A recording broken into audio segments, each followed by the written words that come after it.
Yes, hello everyone, welcome back to the 14th Canon. My name is Tom, and I hope you're all doing really well. Today we're going to be focusing on which players could leave Arsenal. Because there were certain comments that an Arsenal player made this morning which inspired me to do this video, and it's going to be a two-part series, right? And it's going to be focusing on players that Arsenal could look to move on, as well as players that could leave Arsenal for their own benefit. So in the green are players that will probably stay at Arsenal this summer, um, for sure. I think anyway, in my opinion, I think should be looking to stay. And any highlighted, not green. So you've got amber, which is like okay, maybe there's a possibility there. There's 4 there in amber, and then there's 5 in blue, which I think are more likely to be moved on than the ones in amber. And then you've got the ones in purple, the ones who are currently out on loan, and we'll see what happens with those guys. But as you can see, we're going to be doing a two-part series here. So part 2 will be with a guest, and that will be out later on in the week. However, more importantly, let's just get straight on and talk about some of my decisions here. Um, we'll start with the blue ones. In fact, no, let's start with these loan players here. Ethan Nwaneri is very much in the situation where he has got a lot of competition for places. If you look in that number 10 position, right, you've got Martin Odegaard, who, yes, I've highlighted because he could be a player that Arsenal look to move on. And then you've also got Eberechi Eze. So this season, Ethan Nwaneri's found it quite difficult to get into the team, despite the injuries that we've had with Saka and Odegaard. He's just not really had a shout.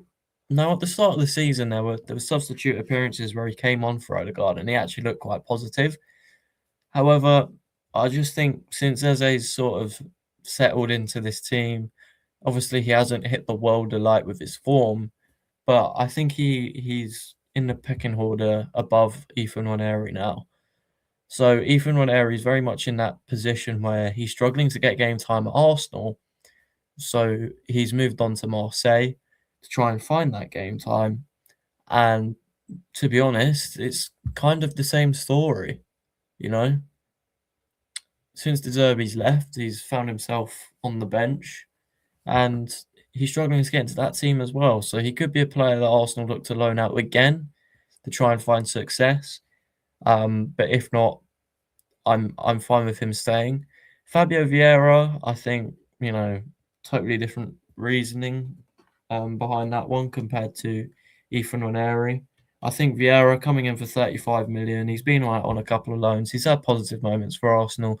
I look at the Community Shield. I look at that substitute performance against Fulham.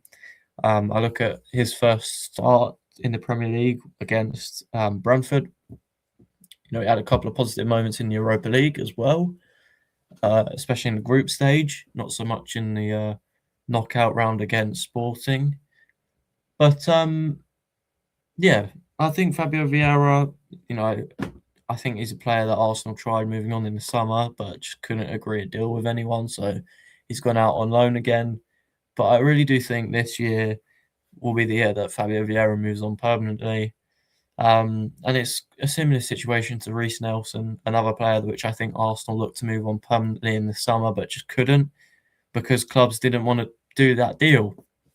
So he left on loan to Brentford, where he hasn't had a sniff. He's not getting in a team above players like Kevin Schade and other players like who's the other one? The guy that they signed from Bournemouth, Atara, something like that. And Igor Thiago's obviously been in brilliant form. And who's the other one? The guy that scored against us. They signed him from the Championship. Keane Lewis Potter. I want to say that's his name. Keane Lewis Potter. He's just not getting in the team above those guys there. So I think Vieira and Nelson could be players that Arsenal look to move on.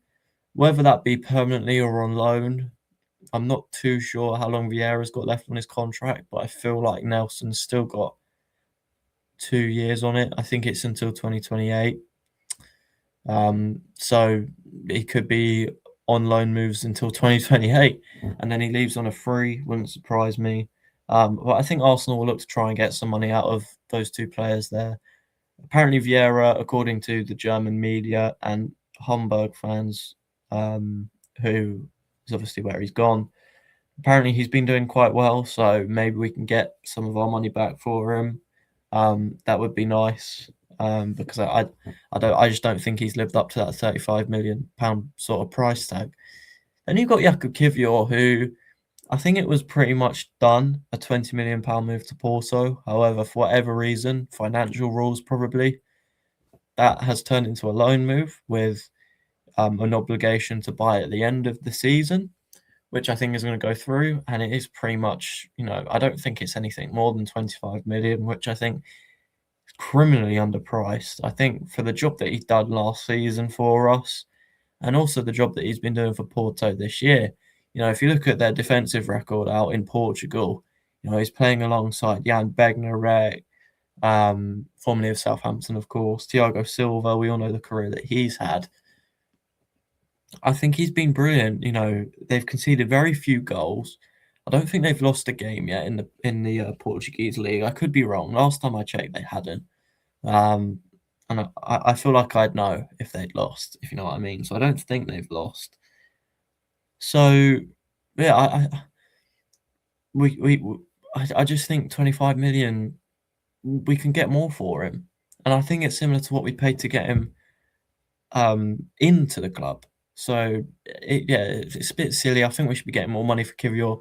Then we got Karl Hein, who has also been out on loan in Germany. However, unlike Vieira, Karl Hein just has not got a sniff. Similar to Reece Nelson, he's just not played. He's just not played. 2 Bundesliga games this season, 1 clean sheet. Look, I think Arsenal will look to move him on. However, I'm going to bring Tommy Setford into this conversation because there could be a world in where Tommy Setford looks to leave on loan. And if that was to be the case, could Karl Hein come in and be, third choice goalkeeper, backup, behind Raya and Kepa, if Kepa was to stay. Tommy Setford's obviously a very good young goalkeeper. He might want to prove to English football that, so he could look to go to the EFL out on loan, potentially. If he wants to stay in England, he could go abroad if he wanted to. So could Karl Hein come in as third choice next season, or will Karl Hein be someone that Arsenal look to sell?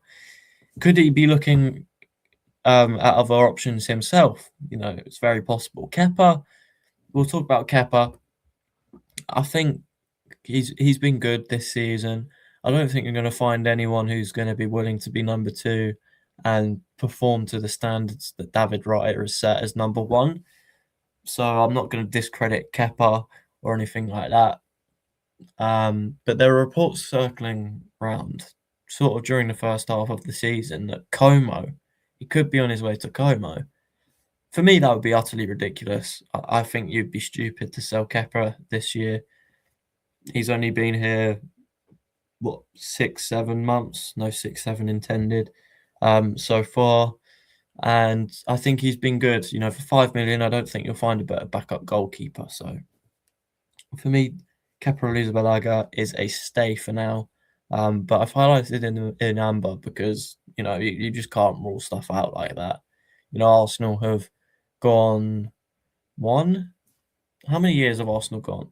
How many transfer windows in a row have we signed goalkeepers? You got Kepa this year, you got Raya and Neto the year before. So 1, 2, David Raya the year before that.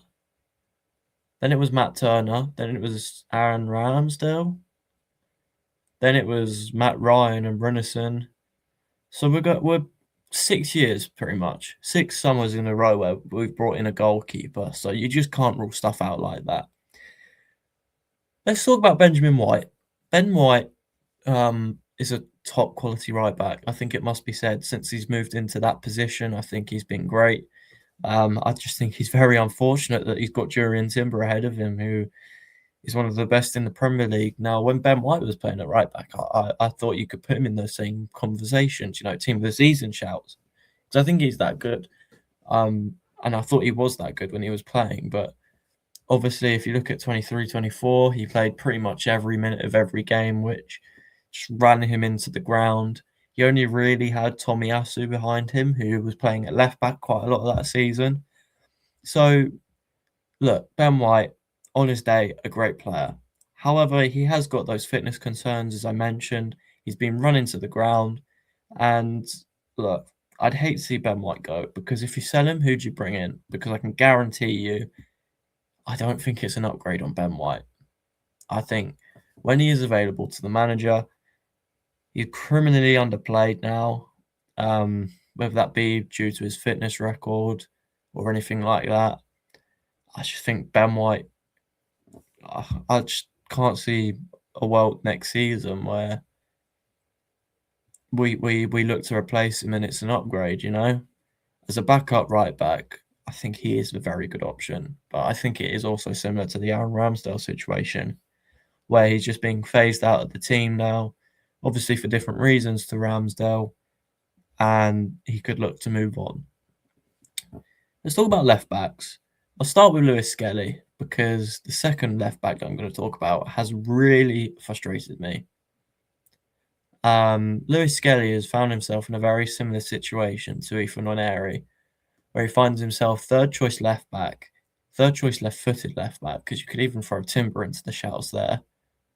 And look, Nkapie's come into that left back position this season and he's looked very, very good, especially in recent weeks. He's in particularly out of the lot of the squad. He's one of the best in good form. I think he's probably going to be in the Player of the Month nominations. You know, I think he's been really, really positive. And then you've got Calafiori, who started at left back at the start of the season. Now, there could be a way in where Miles Lewis-Skelly goes into a different position. However, I don't see that happening next season. I don't see him all of a sudden becoming a midfielder permanently next season.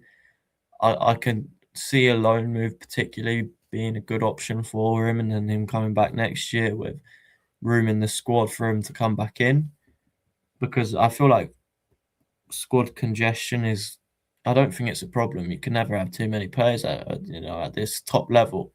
You know, here I've got a squad of 24 players, and if you want to include the loanees, 29 players on your screen right now. And all of them are at a good Premier League standard minimum. And I think Lewis Skelly is that. But he's third choice left back. There are shouts for him to be moved into midfield, but you know, he's just going to have the same problem there. So could a loan move out for next season be a move for him? Now, Ricardo Calafiori, this is one that's really frustrated me because he started the season really well. And I'm going to compare him here to Alexander Zinchenko. When Zinchenko first came in, he started really well, similarly to how Calafiori started this season really well, as I said. But there were some comments that came out from Calafiori, and I'm just going to get them up here because I read them this morning, and when I did, I was pretty shocked because I never saw Calafiori being a player like this, you know, making comments like this. But I think it's something that needs to be spoken about because I think he's thrown his toys into the pram here. Ricardo Calafiori has admitted he would like to leave Arsenal to rejoin Roma sooner or later to finish what he started there. For those who don't know, obviously Calafiori, one of his first clubs was Roma. As you can see here in this picture, one of his first clubs was Roma. I'd like to, these are quotes from him. Apparently he was on an Italian podcast, and these quotes are going around Twitter. So I just wanted to cover these quickly. And as I said, this is why I'm making this video, because Calafiori has frustrated me. I'm not going to swear, but he's frustrated me. I'd like to return to Roma sooner or later. Obviously, we can't plan our career now, but yes, I can imagine it. Also, because I left halfway, everything started out really well. Goals. I even had the chance to play a bit more. Now, those comments there from Calafiori have wound me up because they very much remind me of the comments that when Zinchenko lost his place at left back, similarly to how Calafiori's lost his place at left back. This is very much the kind of stuff that Zinchenko would come out with and say. So, yeah, it has frustrated me, these comments, and I do feel as if Arteta should take action on this, just drop him for saying stuff like this. And maybe I'm being a little bit over the top and I'm exaggerating a little bit, but I feel like stuff like this has to be punished. And if Calafiori is interested in going elsewhere and other clubs are interested in him, then maybe it could be something that Arsenal look at doing. Because if he's not interested in being here, then I don't want you here. It's as straightforward as that. And Arteta's very much got that same sort of attitude towards players. He was like it with Aubameyang, so I think he's got to be he's like it with Ozil, Guendouzi. So I think he's got to hold that same attitude and what's the word I'm looking for? I can't think of the word. It'll come to me in a minute. But he's got to hold those same standards for other players. And at the end of the day, Calafiori has admitted something that ultimately he probably shouldn't have. And I think Arteta will probably go to him, maybe even call a meeting. Look, Ricky, I've seen your podcast. And look, it frustrates me because he's one of my favourite players. But at the end of the day, Arteta's got that attitude where if you don't want to be here, that's fine by him. You can leave. And that's why I've included Calafiori within this amber list. Because if he doesn't want to be here, then what's the point in having him around if he's got his mind on other clubs? Now, look, if he's watching this video, which I highly doubt it, mate, I might just be being a bit, exaggerated, hyperbolic, whatever you want to call it. But that's the reason why you're included. I'll wrap through the last few at a little bit of a faster pace because we're 18 minutes in. I'll start with the left wing, Martinelli and Trossard. I genuinely think that we can look to upgrade on those two as players. I think when Trossard's in good form, he can be really, really hot as a player. In terms of hot and cold, I think he can, look really, really hot and in good form. And when he hits those purple patches, he's obviously incredibly good. Martinelli, he's been great in cup competitions, but he has not translated that form into the Premier League, which is a major concern. As of now, he could improve on that as the season goes on. But as I said, next part two of this mini series, as I said, will be with a guest, and we're going to be running through players which could come into Arsenal.